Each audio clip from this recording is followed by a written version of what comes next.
hier ewig stehen bleiben, damit die Menschen, die zu Jesus finden, getauft werden. Deci este un moment deosebit pentru mine și aș rămâne veșnic în această apă, ca oamenii care doresc să fie botezați să vină aici. Und solange hier ich im Wasser stehe, ich möchte für euch auch beten. Și atâta timp cât rămân în apă, stau în apă, vreau să mă rog pentru voi. Weil es ist auch wirklich wichtig für diejenigen, die diese Entscheidung noch nicht getroffen haben. Este foarte important pentru fiecare care nu a luat această decizie să vină la Hristos. Und diese Möglichkeit zu Jesus zu kommen, der besteht ja immer noch. Și această posibilitate există și acum. Es geht ja nicht nur, dass wir euch taufen, es geht ja um diesen Weg ja mit Jesus zu gehen. Nu este doar botezul, ci este calea de a merge împreună cu Iisus Hristos. Und ich möchte ein Gebet sprechen für diejenigen, die noch nicht sich entschieden haben, diesen Weg mit Jesus zu gehen. Și vreau să rostesc o rugăciune pentru aceia care încă nu au luat această decizie să urmeze calea cu Iisus. Unser himmlischer Vater, der du unser Gott bist. Tatăl nostru din cerul care ești Dumnezeul nostru.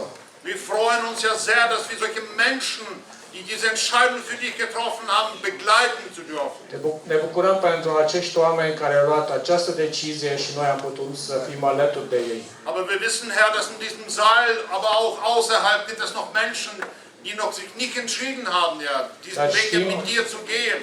Dar știm că în această sală sunt persoane și în afara sălii sunt persoane care nu au luat această decizie să urmeze calea ta. Und ich bitte für jeden Einzelnen.